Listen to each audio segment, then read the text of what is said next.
317명을 기록하며 40일째 네 자릿수를 유지 중입니다. 어제에 이어 오늘도 보수단체가 서울 도심에서 변형된 시위를 강행하며 경찰과 마찰을 빚었습니다.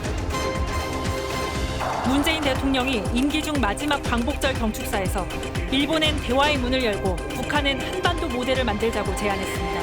봉오동 전투 승리를 이끈 홍범도 장군의 유해가 78년 만에 오늘 저녁 국내에 도착합니다. 오늘 새벽 서울 강북구 아파트에서 불이 나 일가족 5명 중 4명이 숨졌습니다. IT의 규모 7.2의 강진이 발생해 적어도 300여 명이 숨지고 1,800여 명이 다쳤습니다. 20만 명이 넘는 사망자가 나온 2010년 대지진보다 피해가 더 클 것이란 관측이 나옵니다.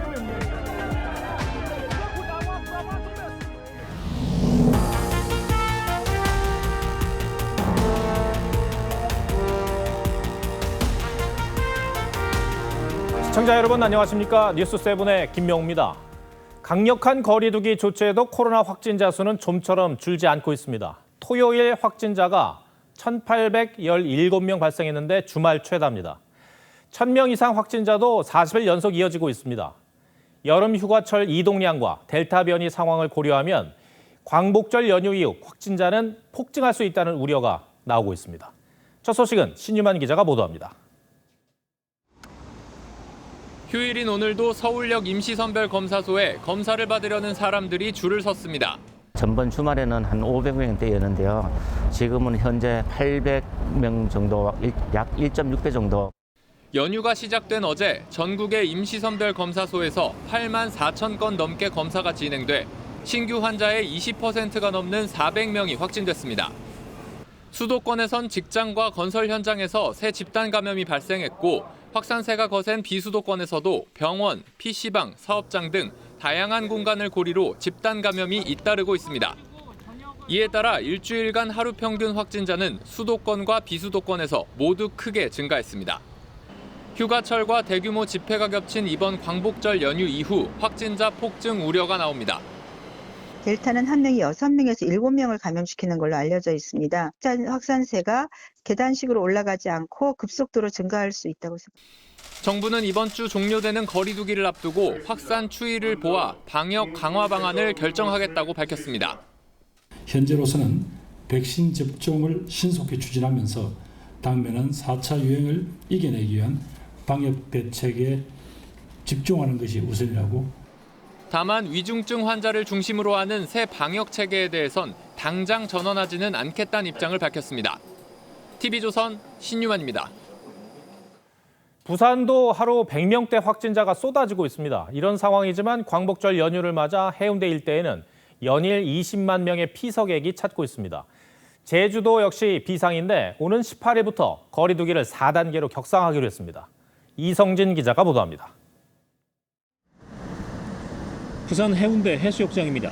지난 10일 거리두기 4단계로 격상되면서 해수욕장 운영이 중단돼 백사장은 한산한 모습입니다. 바다는 그래도 이제 좀 사람이 좀 띄엄띄엄 있는 것 같아서 그냥 나왔거든요. 하지만 해수욕장을 벗어나면 사정이 다릅니다. 해운대 해수욕장에서 100m가량 떨어진 이 거리에도 광복절 연휴를 즐기러 나온 시민들이 북적거립니다. 지난 13일 해운대 방문객은 19만 9천 명, 어제는 20만 4천 명을 기록했습니다. 일주일 전인 19만 5천여 명보다 많은 시민이 해운대를 찾았습니다. 4단계 돌입한 지난 닷새 동안 하루 평균 확진자는 151.6명, 일평균 확진자가 4단계 전보다 30명 가까이 늘었습니다. 오늘 확진자가 122명 더 늘면서 부산 누적 확진자는 10,000명을 넘어섰고 돌파 감염 사례도 확산되고 있습니다. 환자 55명 중 돌파 감염은 50명이고 종사자 6명은 전원 돌파 감염 사례입니다. 어제 확진자 55명이 발생한 제주도는 오는 18일부터 거리두기 4단계에 들어갑니다. 제주도는 4단계 격상에 따라 도내 12개 지정 해수욕장 모두 폐장하기로 했습니다. TV조선 이성진입니다. 공급 차질에 항의하기 위해 모더나 본사를 방문했던 대표단이 조금 전 귀국했습니다. 협상 결과는 실무 협의를 거쳐 모레쯤 발표될 예정입니다. 공급 불안에 뾰족한 해법이 나오지 않고 있는데 문재인 대통령은 오늘도 접종 목표 달성에 대한 자신감을 드러냈습니다. 이 소식은 정은혜 기자가 전해드립니다. 미국 모더나 본사 항의 방문을 위해 지난 13일 출국했던 정부 대표단이 오늘 오후 귀국했습니다. 공급 계획 등 논의 결과는 모레 발표될 예정입니다. 국내 위탁 생산 물량을 우선 공급받는 방안에 대해 실무 차원의 협의가 진행 중인데 모레 확정돼 발표될지 관심이 쏠립니다. 앞서 대표단은 정부의 유감 표시에 모더나 측이 사과했고 빠른 공급에 최선을 다하기로 했다고 설명했습니다. 모더나사와 대략 3시간 정도 좀 진지하고 엄숙한 분위기 속에서 협의를 하고 왔습니다. 그러나 델타 변이로 전 세계적으로 수요가 늘어난 상황에서 공급 일정이 지켜질지는 미지수입니다. 일본의 경우 곧바로 화이자 백신 600만 회분을 추가 계약해 접종에 활용하고 있습니다. 이 같은 추가 계약 등 공급 계획이 나오지 않은 가운데 오늘 문재인 대통령은 접종 목표를 재차 확인했습니다. 10월이면 전 국민의 70%가 2차 접종까지 완료할 것이며 목표 접종률을 더욱 높일 것입니다. 당초 추석 전 1차 접종 70% 목표를 추진해왔고 6주 후인 10월까지 2차 접종이 완료되는 것을 목표로 하겠다는 설명입니다. 그러나 40대 이하 성인의 사전 예약률이 58%에 그쳐 정부가 먼저 수급 차질과 부작용 등 불신을 해소해야 한다는 지적입니다. TV조선 정은혜입니다. 오늘은 제76주년 광복절입니다. 문재인 대통령은 임기 중 마지막 광복절 경축식에 참석해 대북 대일 메시지를 발표했습니다. 일본은 대화의 문을 열고 북한은 한반도 모델을 만들자고 제안했습니다. 하지만 한일 정상회담 결렬에 남북 통신선까지 닷새째 끊긴 상황이라 돌파구를 찾을 수 있을진 여전히 미지수입니다. 윤동빈 기자가 보도합니다. 문재인 대통령은 광복절 경축사 대외관계 부분에서 일본을 가장 먼저 언급했습니다. 한일 양국이 지혜를 모아 어려움을 함께 극복해 나가며 이웃나라다운 협력의 모범을 일본을 향해 직면한 위협에 공동 대응하기 위한 대화의 문을 항상 열어두고 있다고도 했습니다. 한일 관계의 주요 변수 중 하나인 강제징용 판결이나 위안부 문제에 대해선 별다른 언급이 나오지 않았습니다. 닷새째 통신선을 끊은 채 버티는 북한을 향해서도 구체적인 제안은 보이지 않았습니다. 대신 독일 모델을 예로 들며 비핵화를 통해 한반도 모델을 만들어낼 수 있다고 했습니다. 협력을 확대해 나가면서 동아시아 생명 공동체의 일원인 북한도 함께 참여할 수 있도록 그동안 언급했던 종전선언이나 평화협정 발언도 없었고 남북 철도 연결과 같은 구체적인 협력 방안도 담기지 않았습니다. 올림픽을 계기로 시도했던 문 대통령의 도쿄 구상이 무산된 뒤 쉽게 풀리지 않는 남북 한일 관계 현실이 반영된 결과로 풀이됩니다. TV조선 윤동빈입니다. 홍범도 장군은 1920년 독립군을 이끌고 봉오동 골짜기에서 일본군을 섬멸했습니다. 무장 독립투쟁 역사상 최초의 전면전 승리였습니다. 이 봉오동 전투는 김좌진 장군의 청산리 대첩 승리로 이어졌죠. 광복절인 오늘 홍범도 장군의 유해가 카자흐스탄에서 78년 만에 고국으로 돌아옵니다. 잠시 뒤 봉환식이 거행될 예정입니다. 박지호 기자가 전해드립니다. 1920년 홍범도 장군이 이끄는 무장 독립군은 만주 봉오동에서 일본군 추격대와 전면전을 벌여 승리를 거둡니다. 그 유명한 봉오동 전투. 나라 백성 사람이 우리를 북받치게 만들고 총잡게 만들었다 이 말이야. 같은 해 10월에는 김좌진 장군과 청산리에서 일본군 부대를 또 격파합니다. 하지만 홍 장군은 끝내 조국의 독립을 보지 못하고 1943년 카자흐스탄에 잠들었습니다. 장중한 음악 속에 카자흐스탄 의장대가 태극기에 쌓인 홍범도 장군의 유해를 운구합니다. 우리 대표단이 유해를 인수해 특별 수송기에 올리고 비행기는 곧바로 출발합니다. 홍 장군이 78년 만에 고국으로 돌아오는 순간입니다.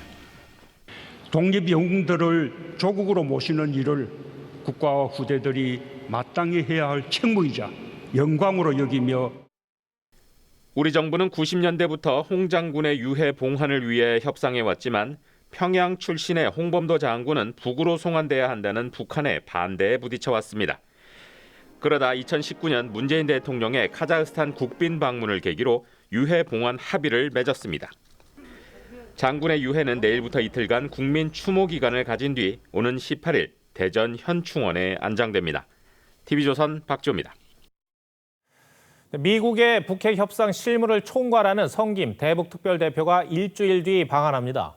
방한 뒤 일정이 눈에 띄는데 한국뿐 아니라 러시아 북핵 대표도 만난다는 겁니다.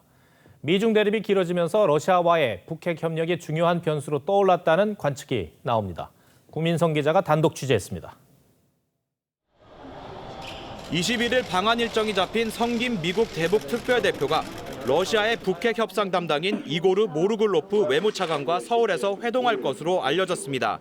한미 관계에 전통한 외교 소식통은 이번 만남이 한국 대표인 노규덕 한반도본부장의 주선으로 이뤄졌다며 한미일어 3자 대화가 성사될 가능성이 높다고 전했습니다.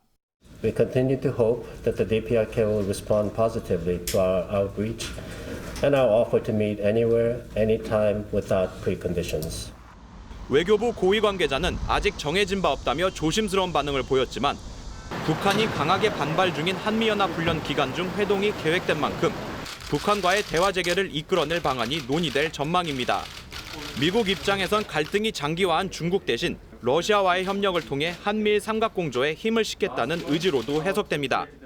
북중로를 바라볼 때 러시아의 입장이 그나마 약간 유연해질 수 있거든요. 한미일 대 북중로 구도가 정착되는 것을 예방하기 위한 한미연합훈련은 대폭 축소된 규모로 내일부터 시작됩니다. 연례적으로 실시해온 방어적 성격의 컴퓨터 시뮬레이션 위주의 지휘소 훈련으로 실병 기동 훈련은 없으며 합참은 코로나 상황을 고려해 엄격한 방역 지침에 따라 훈련 장소를 분산하고 필수 인원이 참가한다고 설명했지만 야권에선 북한 김여정의 훈련 중단 하명에 복종했다는 비판이 이어지고 있습니다. TV조선 구민성입니다. 어제에 이어 광복절인 오늘도 광화문 일대에 버스로 차벽을 만든 경찰이 시민들의 통행을 제한했습니다. 방역 문제로 금지한 집회는 서울 시내에서 산발적으로 열렸습니다. 경찰이 집회를 원천적으로 막자 일부 보수단체가 항의하면서 충돌이 빚어지기도 했습니다. 안윤경 기자가 현장 취재했습니다. 서울 종로 탑골공원 옆 차로를 사람들이 가득 메웠습니다. 통행을 막는 경찰에게 항의하는 집회 참가자도 있었고 경찰이 지금 막 있잖아. 서로 다른 집회에 온 사람들끼리 충돌하자 경찰이 제지하기도 했습니다. 경찰은 코로나19 확산 방지를 위해 차벽을 세우고 펜스를 설치하는 등 집회 원천 차단에 나섰습니다. 경찰에 따르면 오늘 서울 도심으로 들어오는 도로와 다리 81개소에 검문소를 설치했고 만여 명의 인력이 배치됐습니다. 오후 한때 시청역과 광화문역 등 일부 지하철역에는 열차가 서지 않고 통과했습니다. 이제 그만 불법 집회 시위 형태는 중단하시고 해산하여 주시기 바랍니다. 경찰과 보수단체 간의 충돌도 있었습니다. 특히 전광훈 사랑제일교회 목사가 주도하는 국민혁명단 소속 60대 남성이 경찰관을 폭행한 혐의로 현행범으로 체포됐습니다. TV조선 안윤경입니다. 오늘 새벽 서울 강북구의 한 아파트에서 불이 났습니다. 집안에 있던 일가족 5명이 심한 화상을 입고 병원으로 옮겨졌는데 이 중 4명은 끝내 숨졌습니다. 황선영 기자가 보도합니다. 베란다 밖으로 시뻘건 불길과 함께 연기같이 솟고 소방차가 쏘아올린 물줄기는 13층 높이까지 솟구칩니다. 소방관들은 불 꺼진 계단에서 주민들을 부축해 구조합니다. 소방 마스크 쓰고 소방관들이 안내해서 집집마다 막 이렇게 해가지고 안내해서 내려갔어요. 저희 위험한 집은 먼저 하고. 서울 강북구의 한 아파트에서 불이 난 건 오늘 새벽 1시 40분쯤. 아파트 내부 벽은 이렇게 시커멓게 그을려 있고 바닥엔 밤새 주민들이 대피했던 흔적이 그대로 남아 있습니다. 불이 난 아파트 13층 집안에 있던 일가족 5명은 구조 직후 병원으로 옮겨졌지만 할머니와 어머니, 2 자녀 등 4명은 목숨을 잃었습니다. 아버지는 치료를 받고 있습니다. 아기가 한 4명 됐나? 어른들하고 다 실려 내려와서 여기서 이제 그 심폐소생술이라고 하나? 그거 하고 병원 다 실려가고. 불은 1시간 20여 분 만에 꺼졌지만 놀란 주민들은 옥상과 주차장으로 대피하게 됐습니다. 아니 사람들이 저 대피하라고 나오라고 집에 있는 사람들. 아니 나오니까 그냥 처음부터 차 안고 다 해고 있지. 지난 2003년에 지어진 이 아파트는 16층 이상에만 스프링클러가 설치돼 있었습니다. 스프링클러 설치 의무화는 지난 2018년부터 시행됐습니다. TV조선 황선영입니다. 경찰이 법원이 발부한 양경수 민주노총 위원장 구속영장 집행 절차에 들어갔습니다. 하지만 민주노총 측은 영장 집행에 응하지 않겠다는 입장이라서 영장 집행까지는 적지 않은 시간이 걸릴 전망입니다. 정준영 기자입니다. 지난달 3일 서울 종로에서 8,000명 규모의 정부 규탄 집회를 연 민주노총. 대통령이 나서십시오. 중대재해 근본 대책을 만들기 바랍니다. 비정규직 없는 세상을 만들기 바랍니다. 양경수 민주노총 위원장은 불법 시위를 주도한 혐의로 구속영장이 청구됐습니다.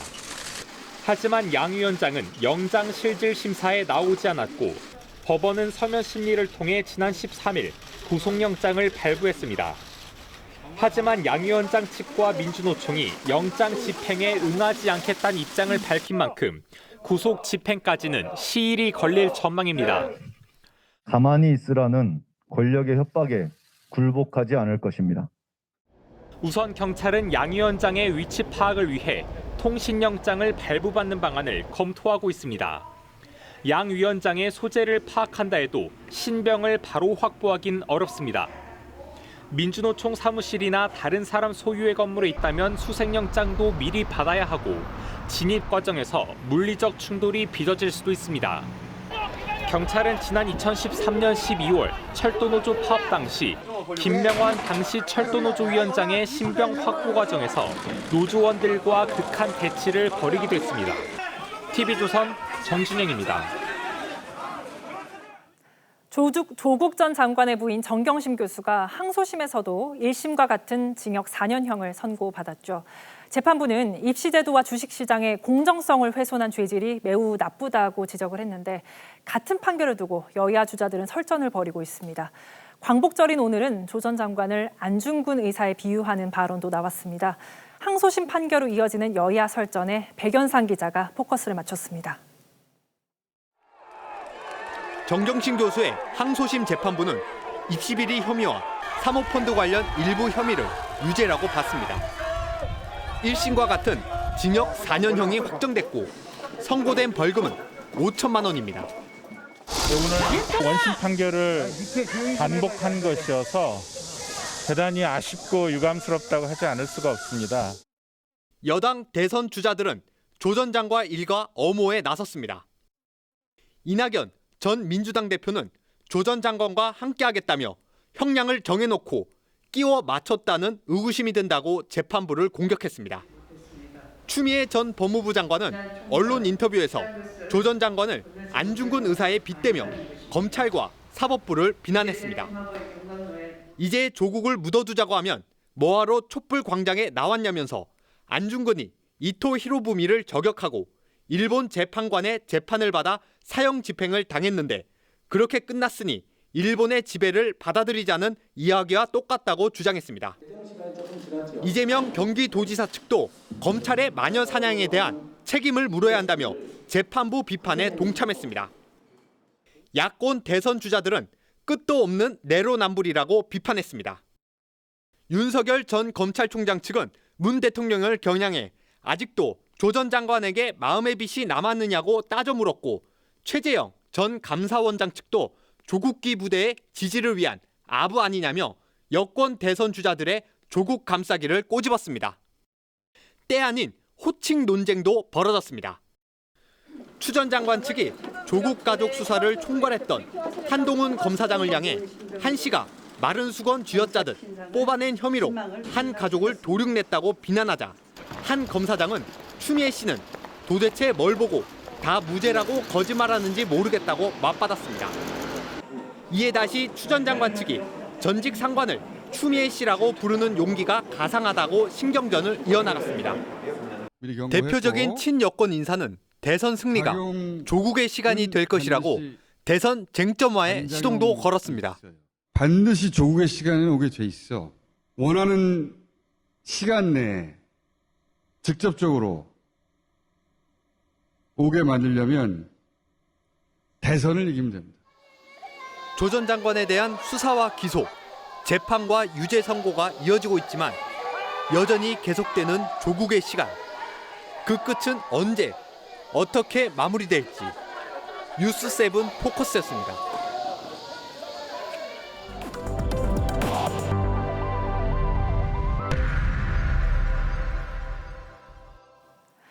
카리브해 섬나라 아이티에서 규모 7.2의 강진이 발생했습니다. 최소 300여 명이 숨진 것으로 파악되고 있는데 여진이 이어지면서 인명피해가 더 늘어날 가능성이 있습니다. 먼저 이유진 기자가 보도합니다. 호텔 건물은 주저앉았고 교회 외벽은 무너져 내렸습니다. 잔해 속에서 여성과 어린아이가 극적으로 구조되고 부상자는 길가에 마련된 임시 병상에서 치료를 받습니다. 현지 시간 토요일 오전 8시 반쯤 규모 7.2의 강진이 아이티 서부 지역을 강타했습니다. 현재까지 최소 304명이 숨지고 1,800여 명이 다쳤습니다. 한때 쓰나미 경보가 발령됐고 규모 4에서 5의 여진이 10여 차례 이어져 인명피해는 더 늘어날 수도 있습니다. 34 moun, 160 ladeur dans le département sud, 42 ladeur dans le département Nip, 100 ladeur dans le département Grandas et 2 ladeur dans le département Nord-Ouest.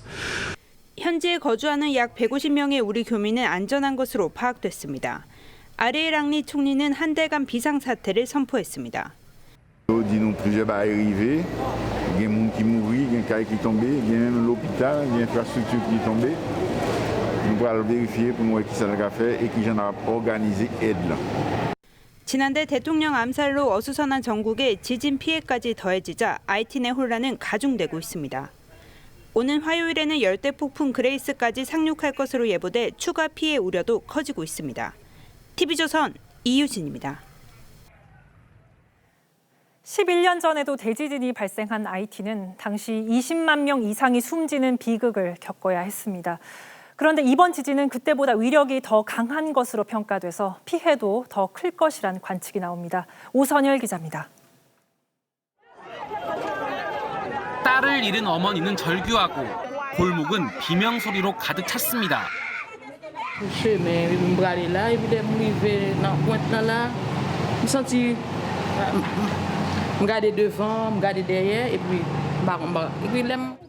이번 강진은 11년 전 아이티를 강타했던 대지진을 능가하는 규모입니다. 지난 2010년엔 수도 포르토프랭스 일대에서 규모 7.0의 강진이 발생해 최소 20만 명이 숨졌고 인구의 3분의 1이 이재민이 돼 아직도 피해 복구가 진행 중입니다. 이번 지진은 당시보다도 규모가 크고 진원의 깊이는 더 얕았습니다. 인접한 도미니카 공화국과 쿠바 등에서도 감지됐을 정도입니다. Se ha reportado perceptibilidad en prácticamente todas las provincias orientales.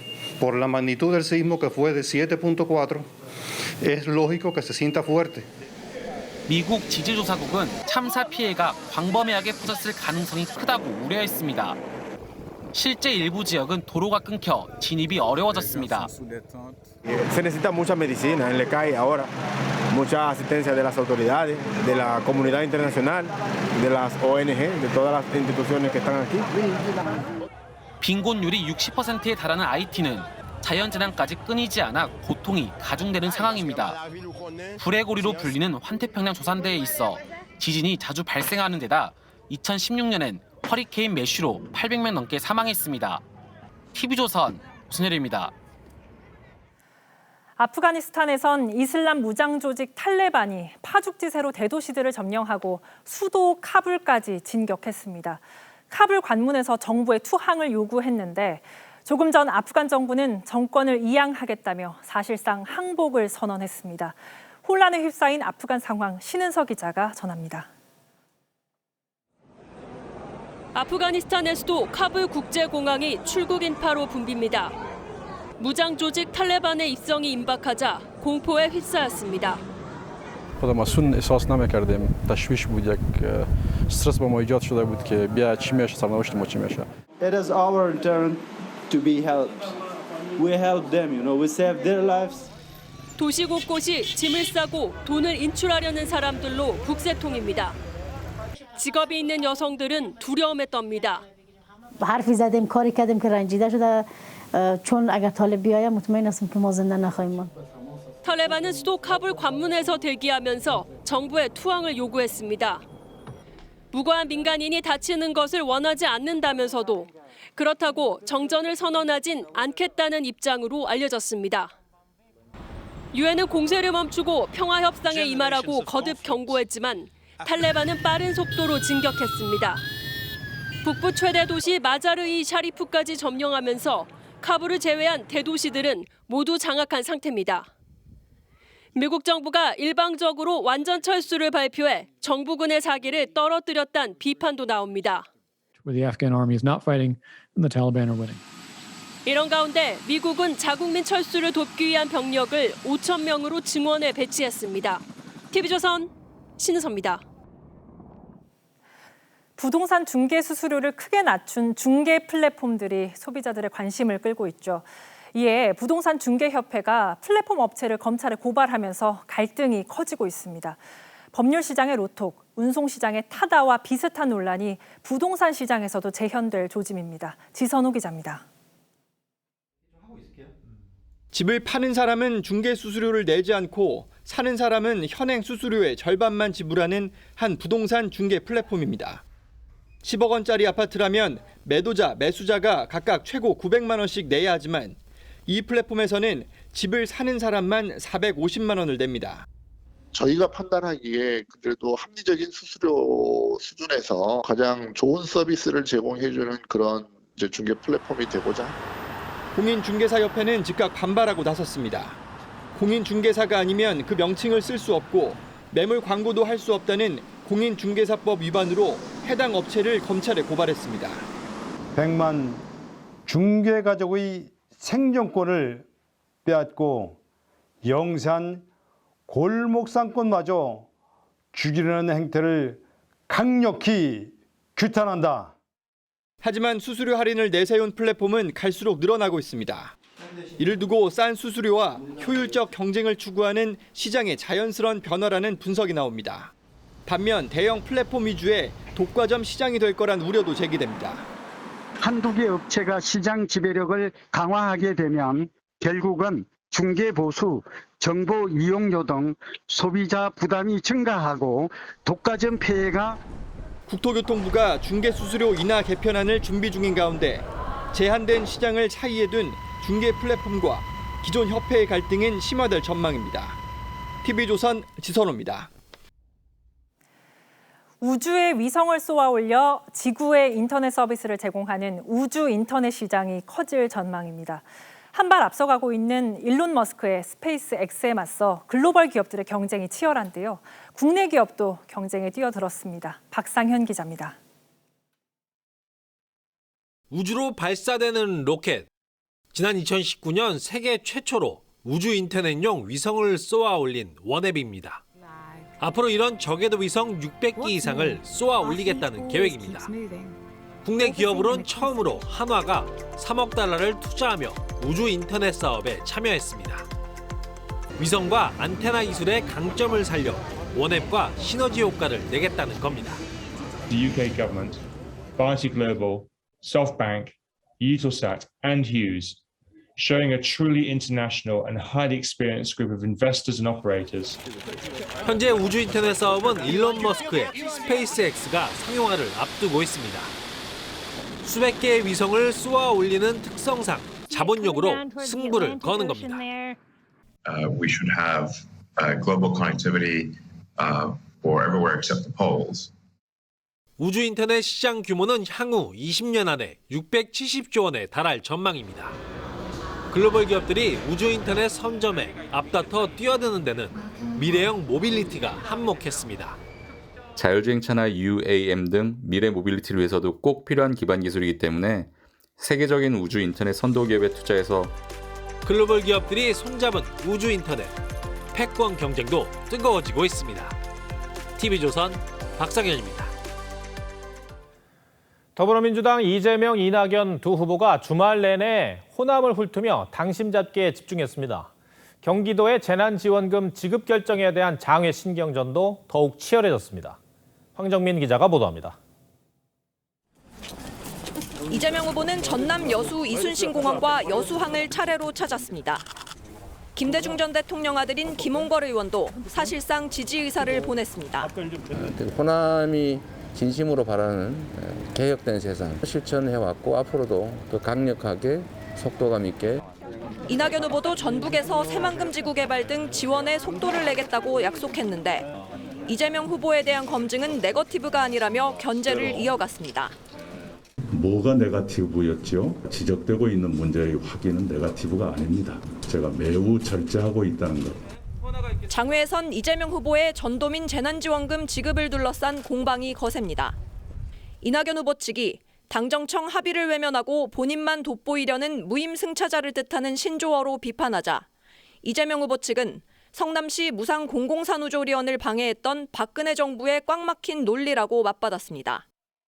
정세균 후보는 첫 지역 순회 경선이 열리는 충북을 방문했고 광복회를 찾은 박용진 후보는 독립유공자 명예보호를 강조했습니다. TV조선 황정민입니다. 국민의힘 후보들은 광복절을 맞아 독립운동가 유족을 만나고 서대문 형무소를 방문했습니다.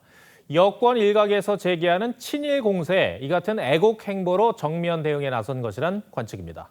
이채림 기자 리포트 전해드리고 뉴스야 이어가겠습니다. 윤석열 후보는 서대문 형무소와 백범 김구 선생의 묘역을 잇따라 찾았습니다. 이분들의 뜻을 받들어서 더욱 튼튼하고 강한 국민의 나라를 만들겠다는 결의를 다졌습니다. 독립운동가 후손들을 만난 최재형 후보는 그 길을 강조했습니다. 미래지향적 관계 발전을 위해서 노력하기로 했던 1998년의 김대중 오부치 공동선언이 정신으로 윤 후보의 후쿠시마 발언과 최 후보의 조부 행적을 놓고 계속된 여권의 친일 공세에 정면 대응한 행보로 풀이됩니다. 유승민 후보는 광복 정신인 민주공화국의 헌법 가치가 훼손되고 있다며 정부 비판을 이어갔습니다.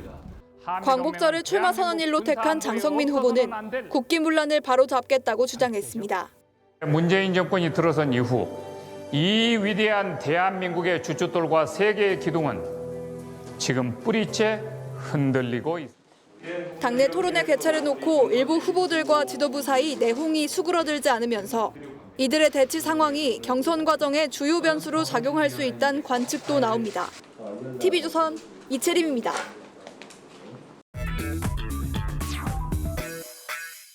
뉴스야 시작합니다. 정치부 최지연 기자 나와 있습니다. 첫 번째 물음표 볼까요? 네, 첫 번째 물음표는 이준석의 자동 녹음입니다. 네, 주말 사이 떠들썩했어요. 이준석 대표와 윤석열 후보가 지난 13일 통화 내용이 유출됐다는 건데 어떻게 됐습니까? 네, 지금 보시는 내용이 유출된 내용 가운데 일부입니다. 이윤 통화 녹취라는 제목으로 14시 47분, 약 2분간 이란 상세한 설명도 달려 있습니다. 두 사람의 통화 자체는 사실 이 대표가 직접 공개를 했잖아요. 그런데 이 통화 내용을 문서로 만들었다는 건가요? 네, 이게 주말 기자들 사이에 공유된 대화록인데 이렇게 통화 녹취 내용을 글로 푼 것처럼 돼 있습니다. 보시면 윤 후보가 탄핵 발언으로 논란이 됐던 캠프 총괄 부실장이죠. 신지호 전 의원에게 단단하게 이야기했다. 정치권이라는 곳이 여기저기서 아무 이야기를 하는 곳이니까 이해를 부탁한다. 이렇게 말을 하니까 이 대표가 캠프 구석구석까지 이런 정서가 갔으면 좋겠다. 이렇게 답하는 내용들이 담겨 있습니다. 여기까지는 이 대표가 SNS에 공개한 내용과 같아요. 네, 그렇습니다. 근데 이 밖에도 싹 한 구령을 내려달라, 또 아직 정신을 못 차리고 있는 것 같다. 이런 이 대표 말과 함께 손을 잡고 가야 된다. 우리가 흔들리면 안 된다. 이런 내용의 윤 전 총장 말도 구체적으로 담겨 있어서 더 눈길을 끌었습니다. 네, 이것만 보면은 녹취록으로 보이기도 하는데 이 대표 입장은 뭡니까? 네, 직접 통화를 해봤는데 네. 황당 이상하다는 반응입니다. 이 대표는 일부러 녹음을 한 것이 아니라 자동 녹음이 된 것이고 녹취를 실무진에게 전달한 적도 없고 실무진이 이 내용을 듣거나 풀지도 않았다면서 해당 글은 구두로 본인이 말한 것과 또 SNS 내용을 조합한 수준이다. 이렇게 반박을 내놨습니다. 어쨌든 녹취록은 아니라는 그런 입장인 건데 윤석열 후보 쪽은 상당히 불쾌해하죠. 윤 후보 역시 공정과 상식이라는 표현으로 다소 우회적인 비판을 남겼습니다. 어제 오늘 나라를 걱정하시는 많은 분들로부터 전화도 받고 국민의힘부터 먼저 공정과 상식으로 단단하게 무장되어야 합니다. 이 대표는 녹취록은 없다는 입장이긴 합니다만 돌이켜보면 과거에도 이 대표가 녹취록을 언급한 사례가 있긴 했죠. 예, 과거 패스트트랙 충돌 당시에도 바른미래당 김관영 원내대표가 오신환 법사위원회 사보임을 강행하니까 김 원내대표와 기자가 나눈 녹취록을 SNS에 이 대표가 공개한 적이 있고요. 당내에서 유승민 의원이 손학규 대표의 사퇴를 종용했다는 주장이 나오니까 이게 허위다 이렇게 반박을 할 때에도 녹취를 공개한 적이 있었습니다. 진행 상황에 따라서는 거짓말 논란으로까지 번질 수 있는 상황 아닌가요? 네, 그렇죠. 말씀하신 대로 아직까지는 상황을 좀 더 지켜봐야 하겠습니다만 이 대표가 앞선 전당대회 과정에서 김무성 전 대표를 만난 적이 없다 이렇게 말했다가 사진이 공개되니까 말을 바꾸거나 또 5인 방역수칙 위반 때도 주인이 주의를 주지 않아서 몰랐다 이렇게 해명했다가 CCTV가 공개되니까 사과를 하기도 한 전례가 있습니다. 네, 알겠습니다. 첫 번째 물음표 정리해 주시죠.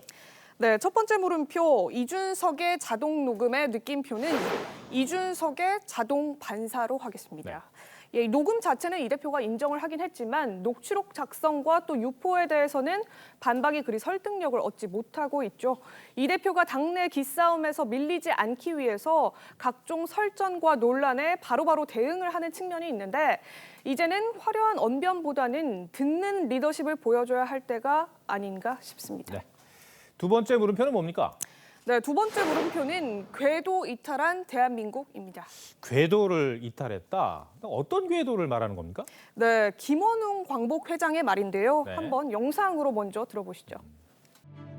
민족 정통성의 궤도를 이탈해온 대한민국은 촛불 혁명으로 친일에 뿌리를 둔 정권은 무너졌지만 이들을 집권하게 한 친일 반민족 기득권 구조는 아직도 철이 카르텔 구조를 유지하고 있습니다.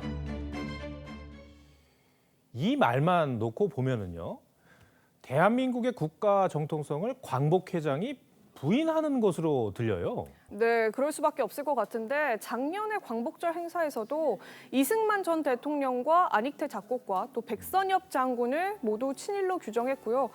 애국과 부정에 또 백 장군의 파묘까지 주장을 한 바가 있습니다. 당시에 예비역 단체 등에서 건국 역사를 부정하고 정치 활동을 금한 광복회 정관을 어긴 것이다. 이렇게 강하게 반발했던 기억이 납니다. 네, 그런데 이번에는 좀 더 수위가 올라간 것이 이 대선을 불과 200여일 앞두고 이런 말을 했기 때문이거든요. 이런 세력은 대한민국의 법통이 임시정부가 아니라 조선총독부에 있다고 믿는 세력입니다.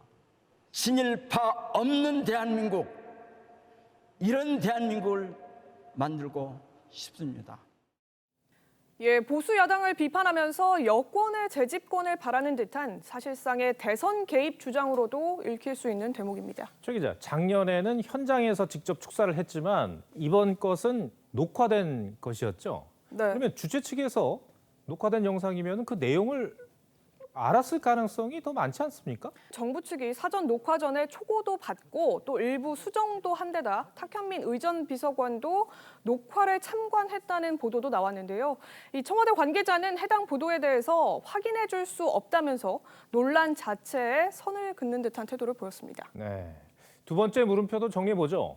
네, 궤도 이탈한 대한민국의 느낌표는 불편한 무한 궤도로 하겠습니다.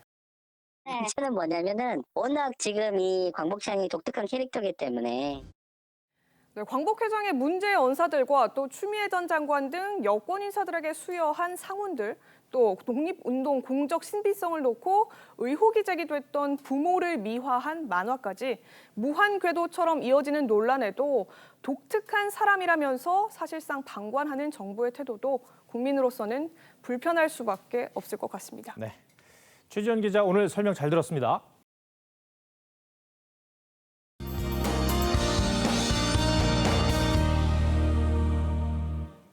광복절 잘 보내고 계신가요? 대체 공휴일인 내일도 제주에는 많은 비가 집중하겠습니다. 제주 해상을 지나는 기압골의 영향으로 내일 새벽에 호우특보가 내려질 가능성이 높은데요. 내일 새벽부터 아침 사이 천둥과 번개를 동반한 시간당 최고 50mm 내외의 많은 비가 쏟아지는 곳도 있겠습니다. 피해 없도록 특별히 조심하시기 바랍니다. 예상되는 비의 양은 내일까지 제주에 많게는 120 이상의 비가 내리겠고요. 경북 동해안에는 오늘 밤까지 빗방울이 떨어지다가 내일 전남 남해안과 영남 해안에 5에서 20mm의 비가 예상됩니다. 한편 대기 불안정으로 오늘 저녁까지 내륙 지역을 중심으로는 5에서 40mm의 소나기가 지나겠고요. 내일은 오후부터 저녁 사이 경기 동부와 강원 영서에 5에서 30mm의 소나기가 내릴 가능성이 있습니다. 기온 살펴보겠습니다. 내일 한낮 기온 서울 32도, 청주 31도로 오늘만큼 덥겠지만 강릉이 27도, 부산은 28도 선에 머물면서 비교적 선선하겠습니다.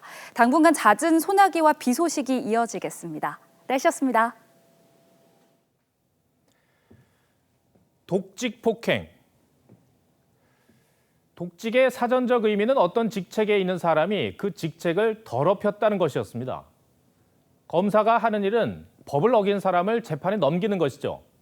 대부분의 검사들은 본인이 기소됐다는 사실만으로도 그 직을 수행하기가 겸연쩍을 것입니다. 그게 상식이라고 생각합니다. 더 나아가 1심 재판부는 정진웅 검사에 대해 독직 폭행 혐의로 유죄 판결을 내렸습니다. 그런데 이상합니다. 당사자는 오히려 당당하고 관리자인 법무장관은 전후 경과를 살펴보겠다며 아무런 조치를 취하지 않고 있습니다. 자기 편에는 지극히 관대한 이 정권의 행태가 정권이 끝날 때까지 계속될 것 같은 의심은 괜한 오해일까요? 시청해주셔서 고맙습니다.